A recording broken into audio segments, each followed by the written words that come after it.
Let's go. Hey, so do you mind just introducing yourself, Anthony, to everyone on camera? Tell us Sure. a little bit about yourself. My name is Anthony Van Dyke. I'm a Canadian expat in Taiwan. I've been here for a while, maybe since 1989, I guess was the first time I came over. It's a long time ago. And single father, 2 daughters. Yeah, that's it. The rest are details. That's the important stuff.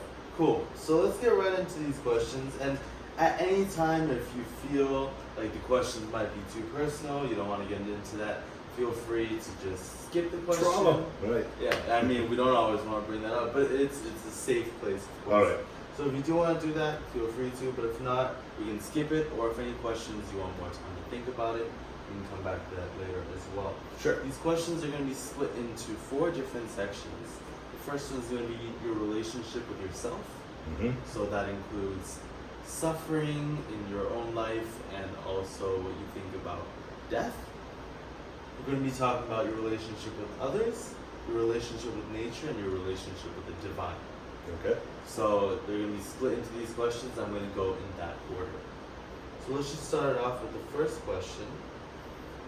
Looking back at your life, what were some key moments that helped you understand who you are the most? So in terms of key moments, I think high school in general, those years shaped my personality. But in terms of maybe defining my outlook, I would say backpacking around the world as a teenager was definitely one of the things, because I got to see so much, and it really challenged my perspectives. I grew up in southwestern Ontario in a very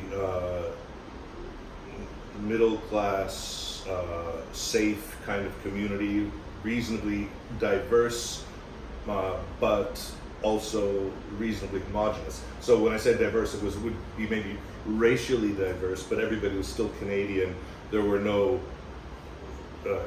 poverty in that, what I experienced in other parts of the world. So I think the traveling really changed. And then coming to Taiwan for sure, because in Taiwan I kind of reinvented myself. I think we all reinvent ourselves in our lives, and I think I've done that in Taiwan several times over now. But I think when you change your address and you change your country, it's even easier to do, and you look at, well, what do you want to be, what kind of person you want to be. So I think that helps. Okay. Thank you for that answer. What were some setbacks or difficulties you think that you faced during this time or at other moments in your life? I mean, I think my biggest difficulties have always been sort of self-inflicted or self-imposed. I get a lot of privilege wherever I go because I am white, male, straight, all that stuff, which doesn't mean that everything is easy. It just means I don't have some of the automatic roadblocks that other people have. So I recognize that. I've been very lucky that I haven't grown up with any serious childhood trauma. Both my parents are alive with a happy marriage. I've never known real poverty. I mean, so that's all been pretty good. I think just coming to terms with my own self and my own failings has been maybe my biggest source of pain and suffering. Although, actually, no, that's not. There is one other event which was really hard, and it was actually led to a period of 2 or 3 years of suffering and anguish, and that was my divorce. And that happened. My marriage fell apart in end of 2016 and 2017.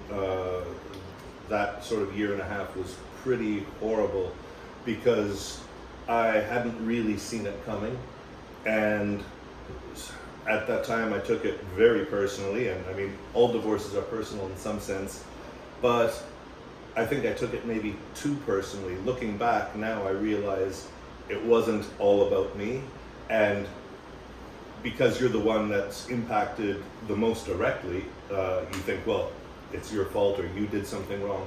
But now I look at the decisions that my ex has made since then, and I realize, she wanted out of a lot of things. She wanted out of the marriage, out of the family. She sort of abrogated her duty with my daughters too, and she was more than happy to leave them in my care and move to China, which made me realize, okay, this wasn't only about me, this was maybe more about her wanting a different life for herself. But that didn't change my suffering at the time, so I did the normal thing that most divorced people go through and have a bit of a midlife crisis. I decided I was still too young to be alone and to wallow in misery, so I remember that year I decided I would set a simple goal for myself, and I thought, well, the very first thing I would do is I would climb Yushan with some friends. And a lot of foreigners do that at one point or another, and I thought, well, that's something I should be able to do. And when I did it, some of the people that I was climbing with, they were what you call gym rats or gym bros. And I realized I was hiking no problem with them and actually outpacing them. And I thought, oh, maybe I should go to the gym too, and like start doing that, because I was kind of overweight and kind of complacent about my own self. So I went to the gym, and then I fell into yoga, and that really changed, because yoga is not just a physical thing, but it's also a deeply personal kind of journey. And I know I hear the cliche as I'm saying it, it's like, my journey with yoga. But that's really what it was for me, and it really gave me a lot of peace and a lot of healing. I've mellowed out on my yoga-ness right now. I still go about once a week, but when I was hardcore, I was doing it 4 days a week, and I really needed it because it helped me connect with myself. That was a tough period emotionally, and right on the cusp of, on the end of that rather, was a period of financial hardship, which didn't help either, because I had been involved with a startup which, looking back, I have no reason to think that it wouldn't have succeeded. All the signs were there for success. We got blindsided by a competitor that came out of nowhere, and they had made some very good decisions. That hurt us. We pivoted, and we thought, the pivot is going to be great. But the pivot, unfortunately, was attracting international tourists to Taiwan's B&Bs. And by the time we pivoted, it was January of 2020, and about 3 weeks after we pivoted, COVID closed all the airports down, and we had no more money left. And everything we had sunk into the startup just sort of went up in smoke. So post-divorce, which is expensive, with 2 kids that I'm responsible for financially, and then with the startup, I was like, oh my God. And then even teaching English was hard, which I can always do as a fallback, because COVID again, and in-person classes became rarer and rarer. So that was a tough period too, but the yoga was helping already, and I could see a lot of these things were out of my immediate control. So I just decided, well, I'll accept how it is, knowing that, you stress a lot about the future, and you think, well, what's going to happen next week? What's going to happen next month? And you just don't know. But I always knew I would always have a roof over my head tonight and the next night, and I would have food on the table today and the next day. And what would happen a month from now? Well, let's just day by day and hope things will get better. And of course they did. I had friends that helped me a lot, which was fantastic in many different ways. But yeah, that was a really tough period. But it also shaped me, and it made me a lot more resilient. I don't like the word stronger, because stronger somehow has this idea that you've become bigger or whatever. And I don't think in that sense that I have no extra superpowers, but I'm a little bit tougher, and now I sort of know how to take a punch. And again, these are sort of easy problems too, it's like, money isn't the worst. A kid with leukemia, oh my God, that would be a tough problem, right? Or some sort of health crisis, that would be horrible.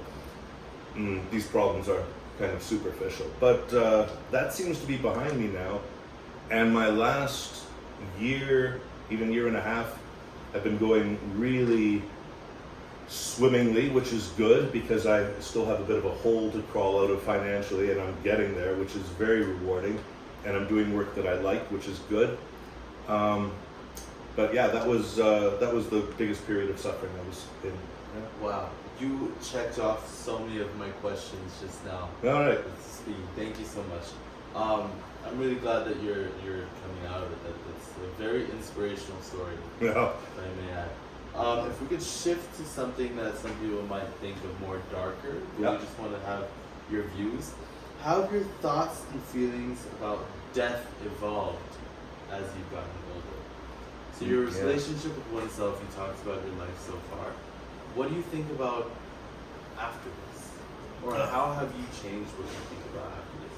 I think everyone has a very different experience with how they first learn about death. Yeah. Like some people lose a grandparent, some people lose a pet. How has that evolved as you've gone?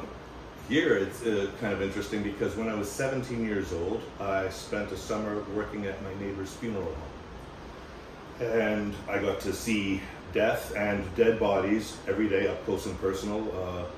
And even when it comes to preparing a body, doing the embalming. While you have to be licensed to do a whole person, at that time, or maybe still, you didn't have to be licensed to assist. So I've done every part of an embalming, but on different people, which is an incredibly violent procedure. And people always, at funerals, they always say, oh, Grandpa looks so peaceful, it's like he's sleeping. I'm like, yeah, he wasn't sleeping when we prepared his body. It's a pretty horrible thing. But it made me realize then that we are not our bodies. Our bodies are just bags of meat that somehow have gotten sentience and self-awareness. And that is a miracle to me. Like, that's a huge thing. Our bodies themselves, not a big deal. It's sad when they fail. I've had a couple of beautiful death experiences. When my grandfather passed away, I was with him and my dad was with him. And he was already, he had died of cancer, but he'd already been in a coma for a couple of days. And we were with him, it was late at night, and my dad and I were just talking, sitting, sort of keeping vigil, and his breathing slowed.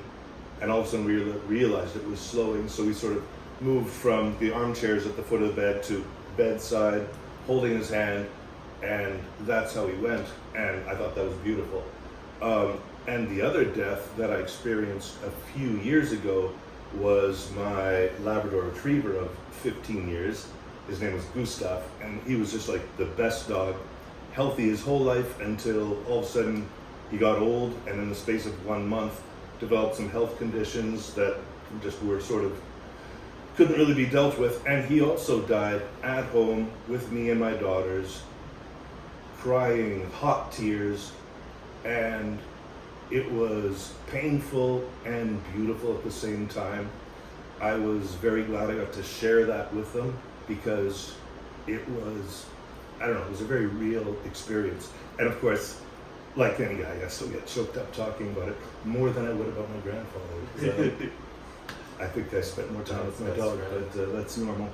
So yeah, the death has never really freaked me out.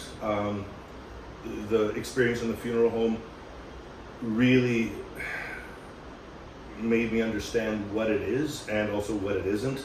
I have no fear of it. I have no fear of death. Dying can be pretty horrible, and you see the way some people die. Yikes. If you can have a quick death, that's maybe not a bad thing to hope for. Some people aren't so lucky. But yeah, when I saw your question there, I realized my views on death maybe haven't evolved that much.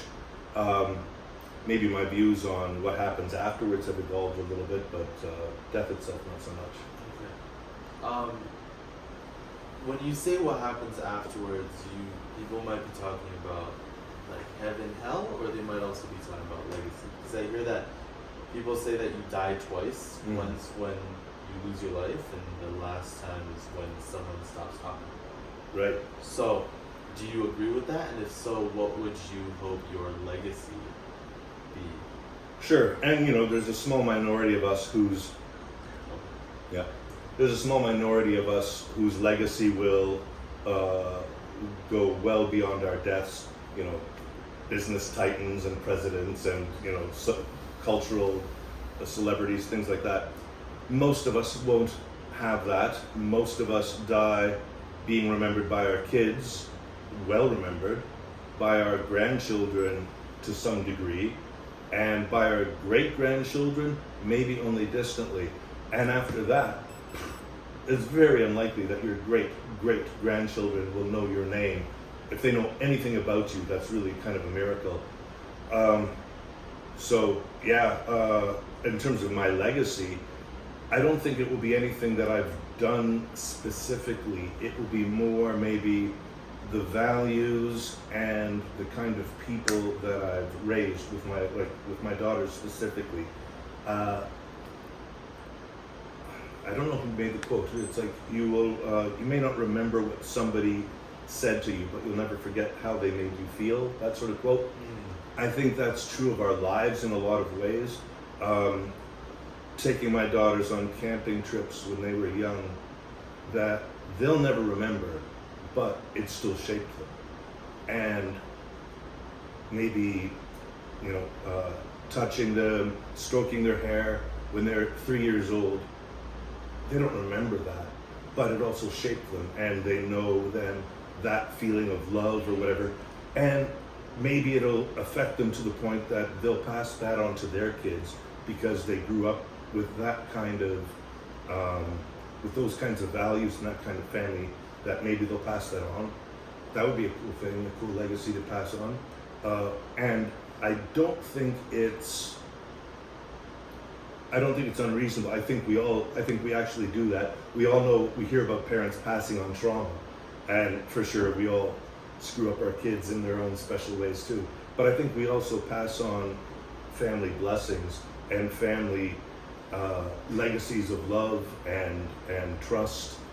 So yeah, I guess I hope I would pass that on. Okay. Let's shift now to your relationship with others. Yeah. I want to ask, you're talking about how there was times where memories that your daughters won't remember, but it still shapes them. What were some times that you felt very loved and supported throughout life that you think shaped you? I think you mentioned your friends earlier when you were going through a rough patch. Sure. Something like that. So yeah, when I was going through a rough patch, first of all, financially, I had some well-heeled friends that supported me with the understanding that I would pay them back, and I did, and I am. I had other friends that helped me find any kind of employment, whether it was, you know, a one-week project management gig in Shinju, or a private class, or, you know, doing whatever. But they understood that I needed to get money in, so that helped. One of the things I'm most grateful for, maybe, is I had met my girlfriend at the end of 2021, and about 3 months later, I lost my job. I got laid off. It was also a repercussion of COVID, and I had only been working there for 1 year. So I was just starting to get back on my feet, and then boom. And I thought, okay, no problem. I'll pick something up again. But the quarantine wasn't off until another 8 months after that. And it took me a year to get back on my feet, to find a job that was suitable. And that's, I think, also part of the problem. There's a lot of jobs out there that I could do, but not a lot that will actually support me and my family, because I'm a sole breadwinner, and take care of my daughters and make sense for my career path, because I'm an old guy now.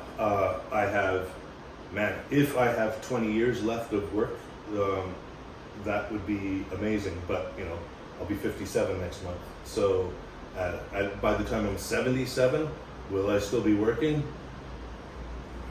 I don't know. So I have to make the next 20 years count. Do you want to? I want to be active. I want to be busy, absolutely. Retiring and doing nothing, that's not interesting at all to me.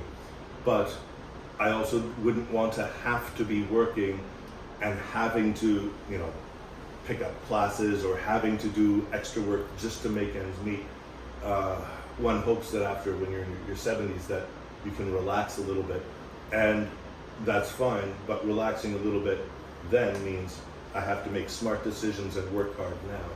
So, but anyhow, getting back to my point, I met my girlfriend and then entered a 1-year period of unemployment. So she met me when I was happily employed and making good money, and then boom, all of a sudden my situation changed dramatically, and she was nothing but supportive and great, and this was like a new relationship for her too. So that, I think, made our relationship really strong. Because when you have nothing to offer somebody except your love and your good intentions, but there was no, meal ticket in it for her. Now we're living well again, and I can take her out to dinner. And I took her, to Thailand in December, and we're going to Penghu next. Although she's taking me to Penghu for my birthday next month rather. I'm taking her to Canada for Christmas to meet my parents.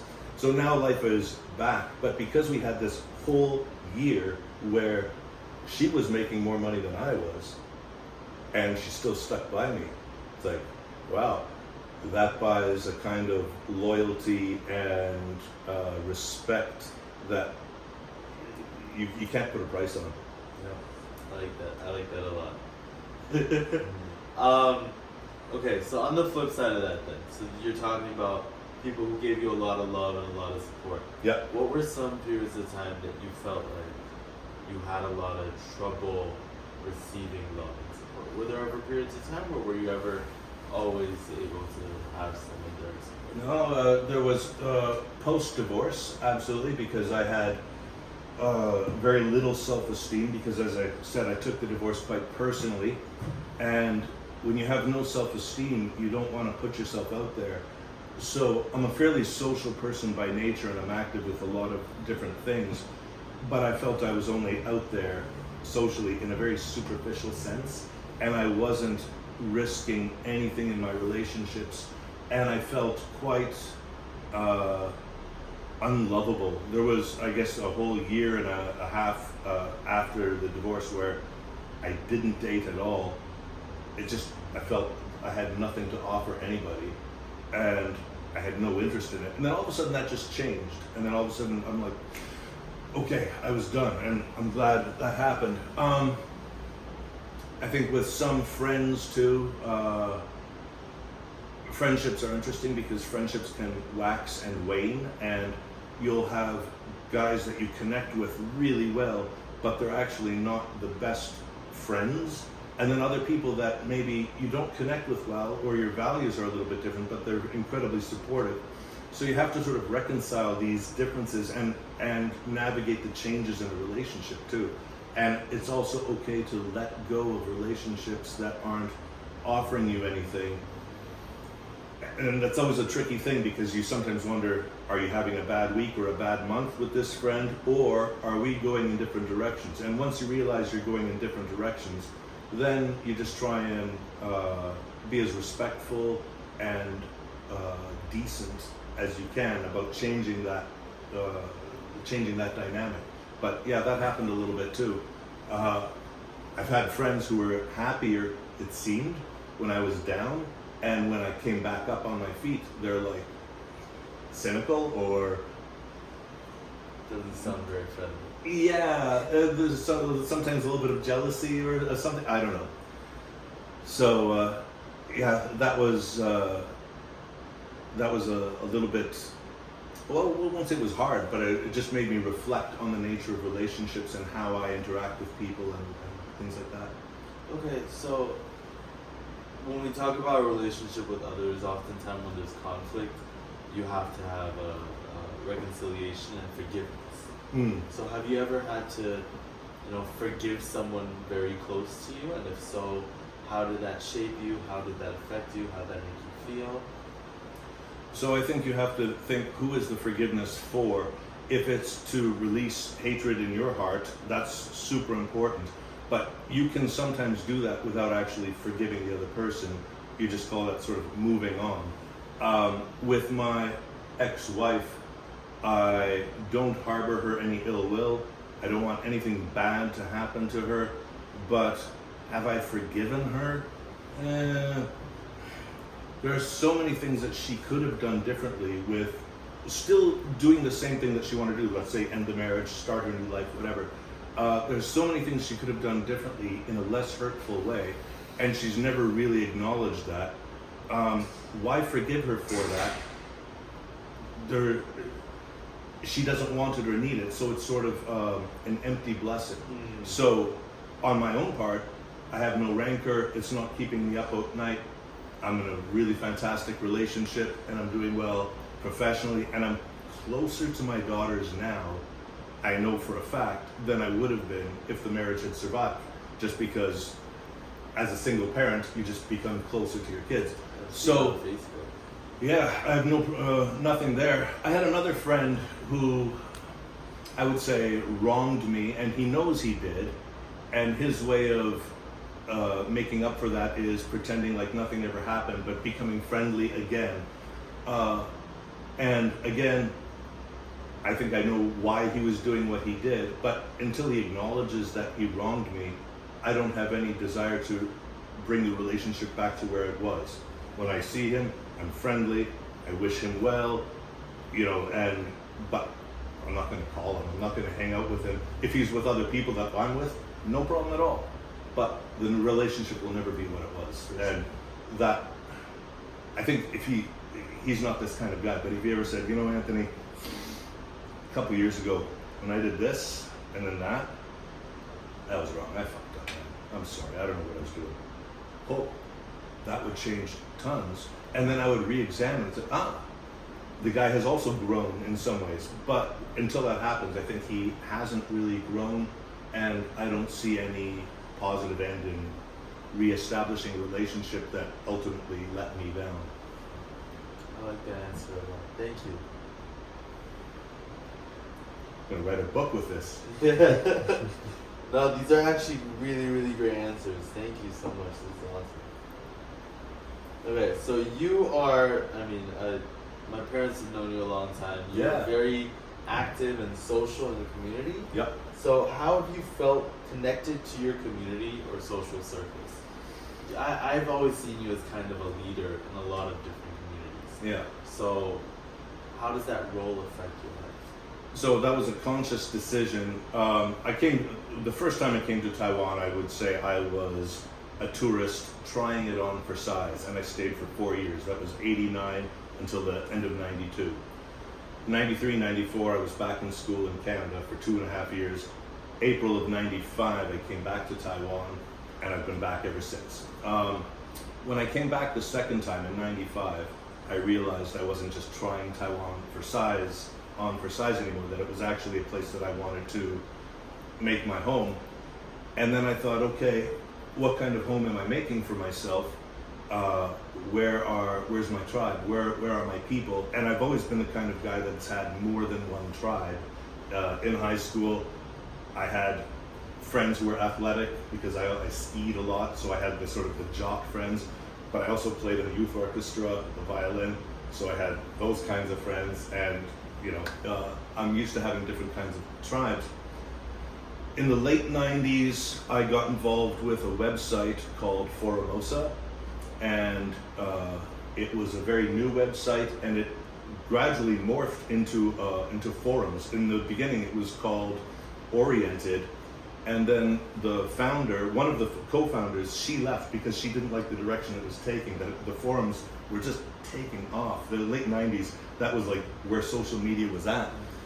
And I was moderating, and then at that point, the other remaining co-founder was off to China for an extended work gig that was going to end up taking him there for over 10 years.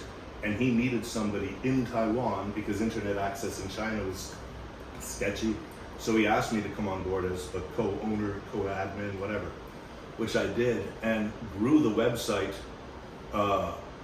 in huge numbers, and up until 2011 when I left, again because I had a bit of a difference of opinion with him. But in that time, we had happy hours, we had camping trips, we had karaoke nights, we had curry nights, we had all these online people that were coming together in real life, and that was really rewarding. And I didn't even realize what an impact that had made on people's lives until one weekend my then wife and I, we were in Thailand, we were in a bar, I was talking to a guy, and he says, oh, what do you do?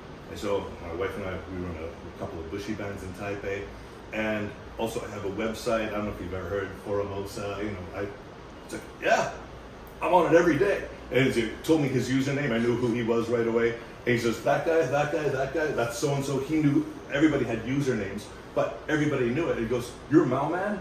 That was my nickname, M-A-N. I said, yeah, that's like holy smokes, guys, this is Mao Man. And then I realized, wow, this is really making an impact on people's lives. And Facebook didn't really affect the forums until they introduced Facebook groups, which I think was 2009, 2008, 2009.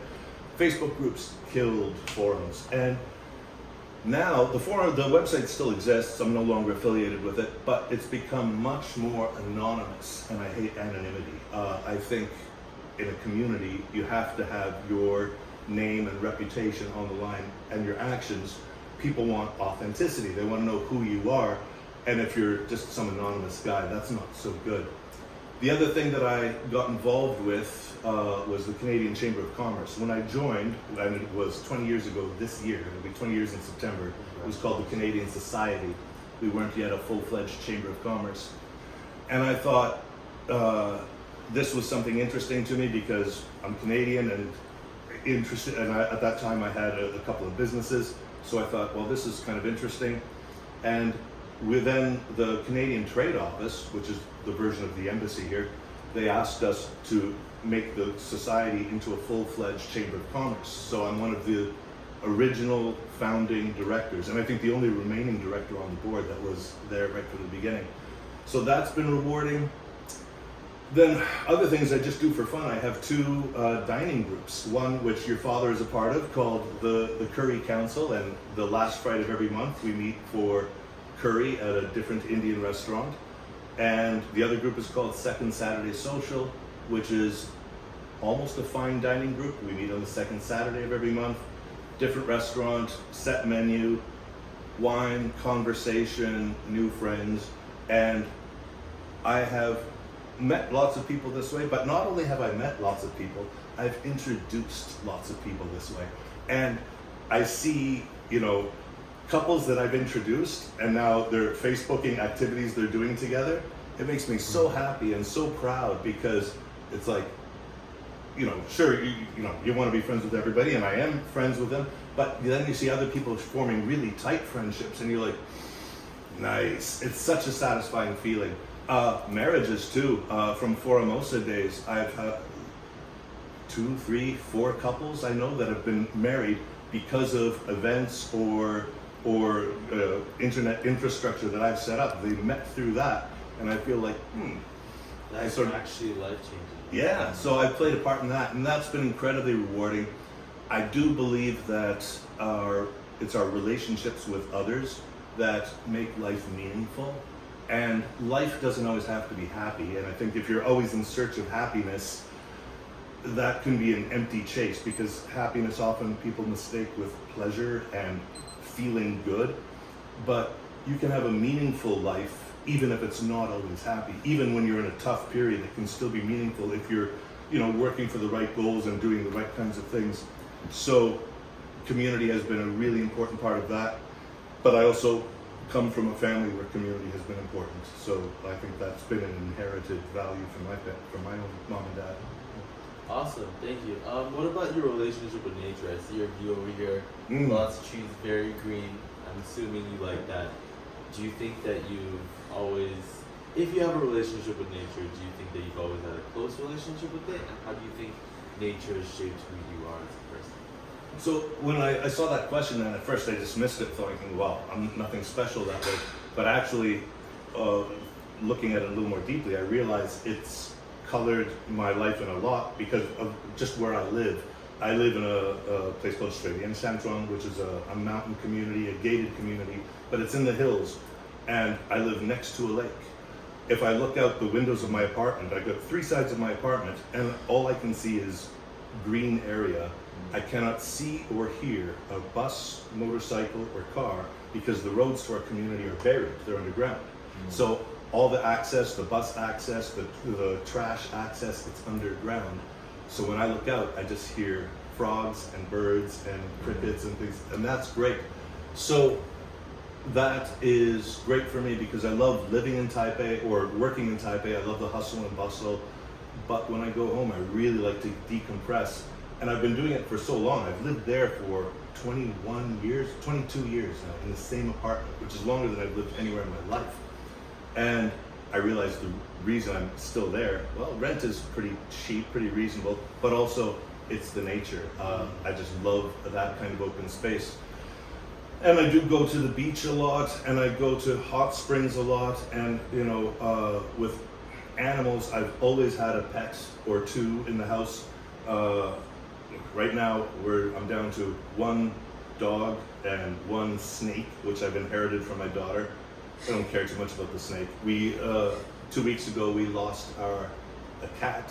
He died, but we knew he was going to because we had adopted him as a senior cat, and the people that were giving him up, they were out of the country and had left the cat with a mother-in-law who didn't like cats, and she was threatening to turn him out in the street. And we said, no. It's like, we'll take care of his medication. We'll give him a happy. I thought maybe we'd have a couple years with him. As it turns out, we had like 8 months with him.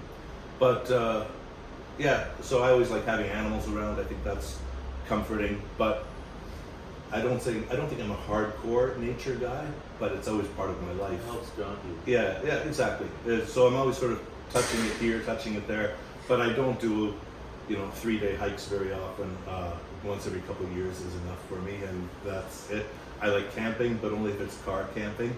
I'm too lazy to, in Taiwan's too heavy to like be carrying your stuff with you. I like to drive to the campsite, make your tent, set up the chairs and stuff, build a fire, and then sitting by the campfire with friends and a dog is one of the finer pleasures in life, and it's something that is, primeval. It's something that goes back for hundreds of thousands of years of human history. We've been sitting by the fire at night with our dogs, talking with our friends, right? So that's a beautiful activity. Ocean therapy is also important to me. About 14 years ago, in 2010, I had panic attacks. Didn't know what they were, despite having seen, Analyze This, Analyze That, and The Sopranos, all the movies where panic attacks are referenced.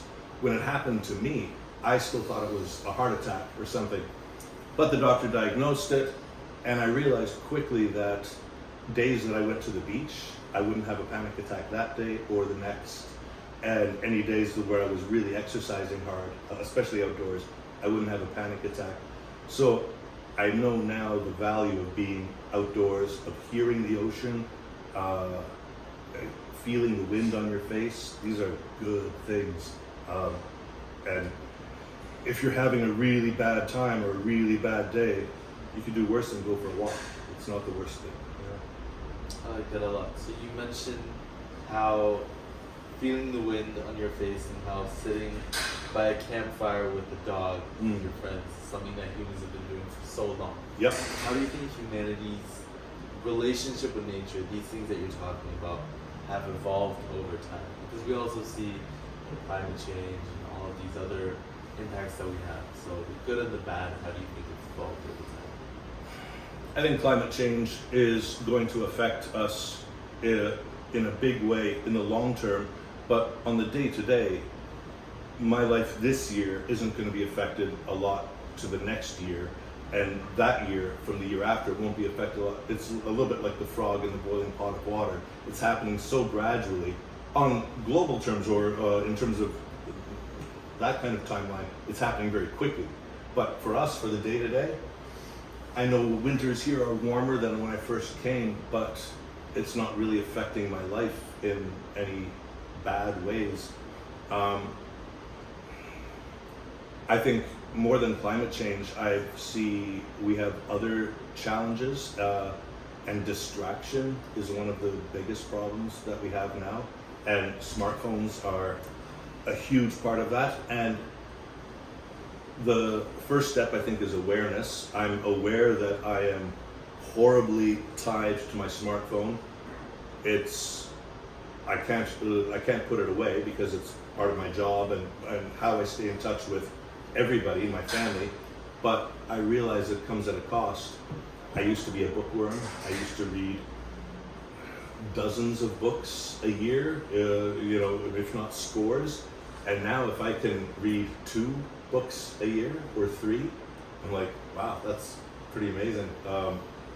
So distraction is a terrible thing. I think we've forgotten how to be bored. I think boredom is a great thing. But now, every time we go to the bathroom, we take our smartphone with us. God forbid we should look at the wall, while we're in the bathroom for 5 minutes. I would never do that. It's like, why do that when you can read something, right? But I think that's not good for our minds. I think our minds are conditioned for hundreds of thousands of years to be bored and to ponder and to mull things over. So, people I know who running is a great one because that takes time. It's time sensitive. It uses a lot of time anyhow, and that can become almost like a meditation for people. I've got a friend right now who's running around Taiwan. So his name's John Joe Donna. You can look for him on Instagram or on Facebook. But he is raising money for, I think, a dog shelter. But he's doing a marathon every day. Every day, and he's running around Taiwan. It's amazing. But yesterday he was talking a little bit about how it's like a meditation for him. And as soon as he gets into flow state, he's a good athlete, but he's not. You wouldn't look at him and say, like, this guy's some sort of Olympic whatever. But he's got very good state of mind, and he can just set himself to a rhythm and a goal and stick to it. That's amazing. In the age of distraction, in the age of where nobody wants to be bored, that's really hard to do. So climate change, it's a real problem, but it's nothing compared to what distraction has done to us it hasn't even been 20 years. When did the first iPhone come out? 2006? 2000, right, so it's 2004 right now. Oh my God, or 2024 right now. That's changed so much. And we've had smartphones for 10 years before that. I got my first smartphone in '97, or not a smartphone, I guess, but a mobile phone. That was convenient. And people made jokes then about being tied to your mobile phone. It's nothing compared to the way we're tied to our smartphones. So, wow, okay. What have been some times that you've personally felt recharging or rejuvenation from nature?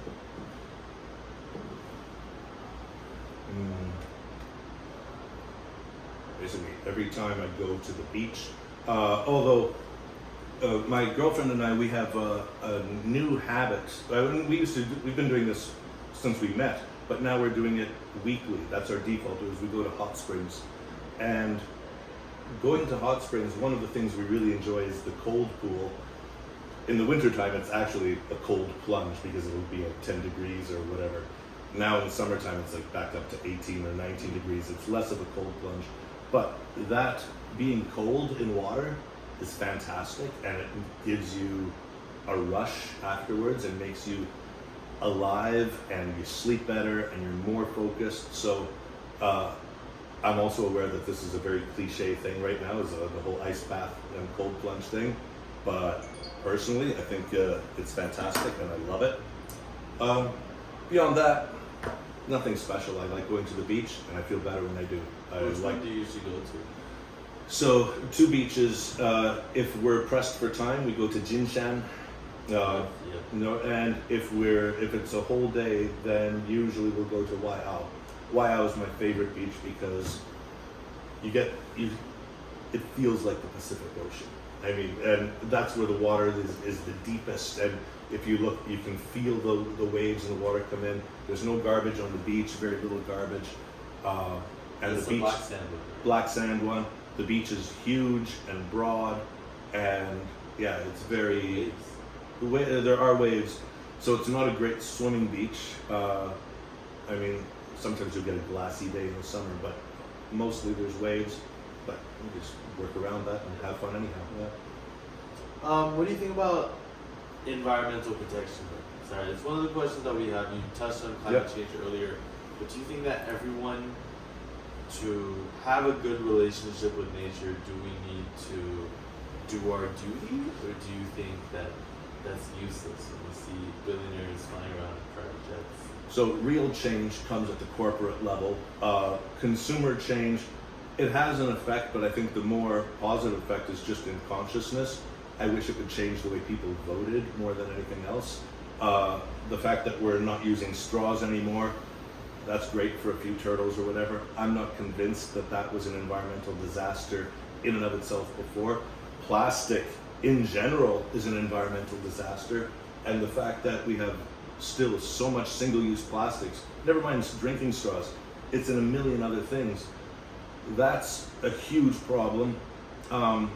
Professionally, I've been really proud to be on the side of, on the right side of climate change, working on the airport MRT project. That was my first sort of construction corporate job, and I was proud of that because mass transit is good.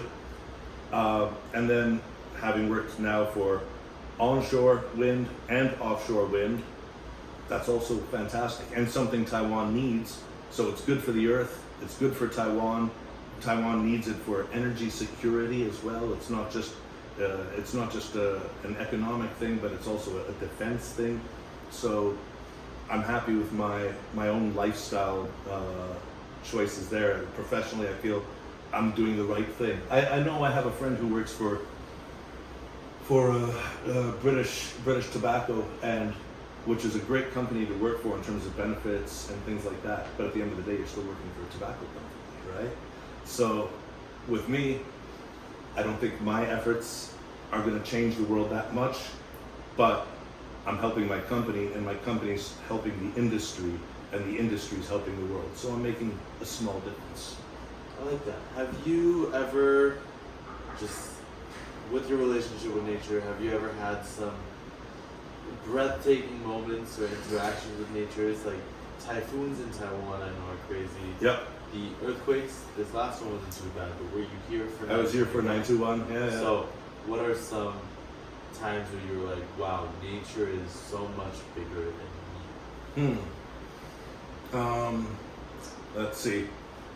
The earthquakes, no, because I knew what was happening, and even with 921, it's unsettling. But I was neither panicked nor it freaked out. It didn't change anything for me. Had a really good acid trip one time doing a nature hike. That was pretty mind-blowing, especially there was a time when we were at the top of a mountain and I was with a bunch of guys, and there were some eagles circling above, or hawks, whatever, and they were like calling, doing, making that noise, and we were just lying back and watching the clouds sort of scudding across the sky and listening to the eagles. It was pretty cool. I think the situation made us more attuned to what was happening. The fact that it was an acid trip, all of it was real. It wasn't imagined, but because of the circumstances, we were more attuned to it. So that was pretty fun. I don't know if you can say this in your report. You might need to cut it out. But yeah. I mean, could I ask some more? So things like this, they are part of nature, but some people have more special experiences with nature, such as through, like you said, acid, which is psychedelics, a and stuff, psychedelic right? drug which is used. Do you think that those experiences have affected your relationship with nature? Slightly, not a lot. Like that one particular experience was amazing. I think we have, when it comes to what we consider good or bad substances or stimulants, we have a flawed relationship with them anyhow. I still drink a little bit, but I drink so much less than what I used to because I just don't like the effect it has on me. So I'll often have a glass of wine with dinner. I'll sometimes have 2 glasses. Same thing with beer. I love a cold beer on a hot day. But I find even the other day I bought, because it was really hot and I was really craving the beer, so I bought a King can. And oh boy. it was too much. I thought, you know what? a small can would have scratched that itch, and I would have stopped there. As it was, I didn't finish the king can. I thought, oh, that was kind of a waste. Did it taste great? It sure did. But I don't know, alcohol's not that great, and I think it's had a horrible effect on society in general. And cigarettes, thankfully, are also a habit that seems to be going away. When I got to Taiwan, everybody smoked all the time. Every dinner, before the food was even cleared, people would already be putting their cigarettes out in whatever the leftover food was on the table. I remember flights. Every flight out of Taiwan, people were smoking. Planes had cigarettes?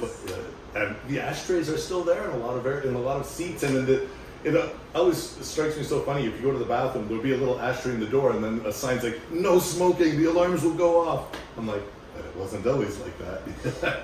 So, okay, would the smell take up the entire cabin? Like the whole cabin with smoke? It must have, but I don't remember it that way. And I remember one time flying from Taipei to Hong Kong, and I was actually in a non-smoking section, but I was with a bunch of old mainlander soldiers that were all going back to China to visit, relatives or whatever. They're part of some sort of tour group, and every one of them was smoking. The left of me, right of me, front and back. And so even though I'm in a non-smoking seat, I thought, okay, I pull out my own cigarettes. And the stewardess actually came up to me and said, sir, this is a non-smoking flight. And I just looked at her and said, "Mr. Cullen, shut." And she was like, she just gave up. It's like, I'm happy to put it out, but then you got to talk to all the people around me too. And I wasn't being a dick about it. There were no babies anywhere close to me or whatever. But I'm sure that non-smokers didn't like it. Maybe the planes were better ventilated in those days, because certainly there was no clouds of smoke hanging in there. I think they just pushed it out. Yeah, that's awesome. Okay. Shows you how old I am, right? It wasn't one of the questions, but I've just always been curious about this. Okay, religion. Yeah. Do you think that you have had consistent religious beliefs throughout your life? Or have they changed? Or are you not religious at all? Or what's your relationship with the divine today? So I come from a fairly religious, spiritual family, but not deeply or strictly religious. So I come from a sect or a denomination of Christianity called Mennonite. People are more conservative or are more familiar with the conservative aspects of Mennonites, the ones that are horse and buggies and wear black and white and don't use electricity. I don't know, like the Amish. Like the Amish. That's not my background at all. We come from a more progressive group, but what would set us apart, say, from other Christians would be pacifism, leading a simple lifestyle. That part is the part that gets interpreted in different ways. It leads to some people having a horse and buggy lifestyle. And also sort of the priesthood of all believers, that you don't need a priest to intercede for your sins. You can just do that directly with God. My dad's a conductor, a classical music conductor. He always felt his beliefs were best expressed through Bach, and he felt that was always a deeply spiritual thing for him. We were always encouraged to talk about our thoughts when it came to God and stuff like that. And I always thought, okay, I'm a really open-minded Christian. But then the longer I stayed away from Canada and the Christian environment, I realized not really Christian at all, because I don't believe in magic Jesus. So Jesus the teacher, I believe, it's my understanding from everything I've read that everybody agrees that Jesus existed, that there was a man called Jesus. And the things that we know he said, the Sermon on the Mount, I think those are good things. So I got a lot of time and a lot of respect for Jesus the teacher, but it ends there. Dying on the cross, saving us for our sins, whatever. I think the church can do a lot of good for some people in terms of a community. It provides a sort of a social structure for people to grow in and be protected by. That's at its best. At its worst, it does the opposite. But for some people, and mostly that's been my experience and the experience of my relatives, it's been a good thing. For me though, I mean, when I look at who we are, and every time I see some sort of Carl Sagan documentary, when you look at this is us on Earth, we're one out of 8 billion or 9 billion people, whatever, and then this is the Earth in our solar system. This is our solar system in our galaxy. This galaxy is And then you keep zooming out and you think, oh, and the creator of everything, he cares whether or not, I had lustful thoughts about the girl sitting next to me in chemistry class? I don't think so. I don't think the creator cares about that at all, if there even is such a thing as a creator. I think it's a crazy concept. I think if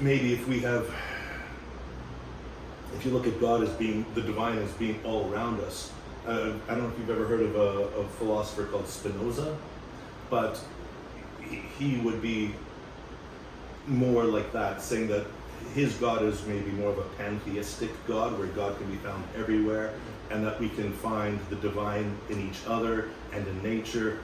That would be more my view of things. I don't believe in God the Father any more than God the Mother. And I don't believe my sins need to be forgiven by some sort of external entity. I think I need to live a good life. And I think I know what living a good life means. I think most of us do. I feel sorry. I believe there are such things as psychopaths and sociopaths, and they don't know what this is, and I feel sorry for them. That must be a kind of hell for them too, and they don't even know what it is. But when you're outside of that kind of grace, when you can't recognize the divine and the miracle of other people, then maybe that's a kind of hell. You're just cut off, right? You're isolated. So I think that kind of connection brings out the spirituality in me. There's one thought, and this is like not very related, but the whole idea of connection with other people and the divine and the spiritualness. There was a kind of torture I heard about that was really interesting. And when you think of torture, you think pain, right? But actually, some of the worst torture you can do is just through isolation. And this one kind of torture involved putting a person's legs and arms into cardboard tubes so that they can no longer touch their own body. You can self-comfort just by touching your own arms, skin against skin. But they found that by keeping people prolonged in a state where they could no longer touch themselves in any way and connect even with their own selves, that it made them completely mentally unbalanced. And that I thought, wow, that you think torture and you think pulling out fingernails or something like that. I guess there's some tough guys that can withstand that. But if you really want to fuck with people, just stop them connecting with anybody, even themselves. Oh, that would be a lot harder, I think. So, yeah. I think there's 5 main senses, but people talk about the 6th sense being your ability to tell where your body is at all times. So I'm assuming that would mess with that a lot. Yeah. Trying to imagine how that would feel. I don't like that. So when we talk about, with AI and stuff, we talk about sentience. Sentience is fairly easy because that's perceiving things around you. But then one step beyond that is self-awareness, where you know your place in the context of everything else. And when you take that away, yeah, that would just short circuit probably your brain, right? I don't even know how to think about that. Do you think who do you think created all of this? Do you think the universe came out of nothingness? Do you think it was created by something, a higher power? Or do you think that it was Big Bang, accidents, you leave hydrogen in one place for long enough, gravity does enough to make what we are now? That's kind of the way I'm leaning now, just because I don't have the intellectual bandwidth to imagine anything beyond that. So I look at it as being a happy accident of science that, if you smash 2 things against each other enough times, it'll react differently. And maybe that's what happened in a universal sense. When you look at all the planets that don't have any life on them, that are too hot or too cold or whatever, that this one is able to sustain life, and that over a period of millions of years, life came from, algae to clams, and somehow clams became squirrels, became humans, and now we're sending messages throughout space. That blows me away, but it kind of seems like a fluke. I love watching science fiction shows like Third Body Problem. I don't know if you've seen that. Yes. Things like that. Okay. Yeah, but yeah, I don't believe in a divine power. I think it's just a statistical fluke of nature that we're even here at all. If you let me ask one question, in terms of spirituality, Yeah. let's come back to this topic. Would you relate that the heaven and hell are not the places you are going to after death, but rather your state of mind while being here on Earth? Yeah, maybe. Because I'm not sure that we exist after our death at all. I think there's a very high chance that just lights out, and there's no reason to think that anything continues past that. So while we're alive, we create our own anxiety about heaven or hell, and you look at the people that have lived good lives, and when it's time for them to go, there's sort of an acceptance, and they're ready. It's like, okay, maybe that's a kind of heaven for them. And then other people who have lived bad lives or who are desperate to hang on, maybe they're still in a kind of hell. I don't know. I don't believe in a eternal fire, though. That's crazy. So, if you think that, after death everything just disappear, where in all of that is the concept of soul for you? There isn't one. There isn't one. No. I see. No. It's just there's again this miracle of life that we're in right now. The fact that this particular bag of flesh and mostly water is somehow sentient, somehow self-aware, and has this insane love for two smaller organisms, my daughters, and for my partner. That's bizarre, because you can't really explain that. But yeah, I don't think there's anything supernatural going on.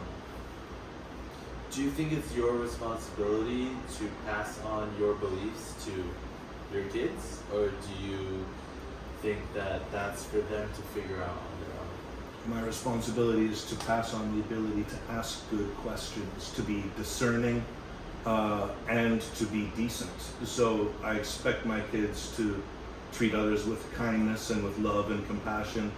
And when it comes to examining belief systems, to have discernment, so that they don't just stupidly believe one politician or one side of things. One interesting thing lately has been, the whole thing with Gaza, and it's very easy to jump on one particular bandwagon or the other, but both sides have incredible flaws, and you just keep looking at that and say, well, the one thing we can agree on is there's all kinds of suffering. Suffering is going on. Where does the suffering come from? There'll be different causes and different ideas beyond that. So with my daughter, I'm trying to teach her to be discerning and to ask the right questions. And I say daughter right now because one of them's in Canada, and she's already, in a sense, left the nest. But I have Izzy with me in for another 6 months. So, yeah. Thank you so much. I think that's all of my questions. Do you have any more questions? No, I'm perfectly fine. Do you have anything else you'd like to add at all?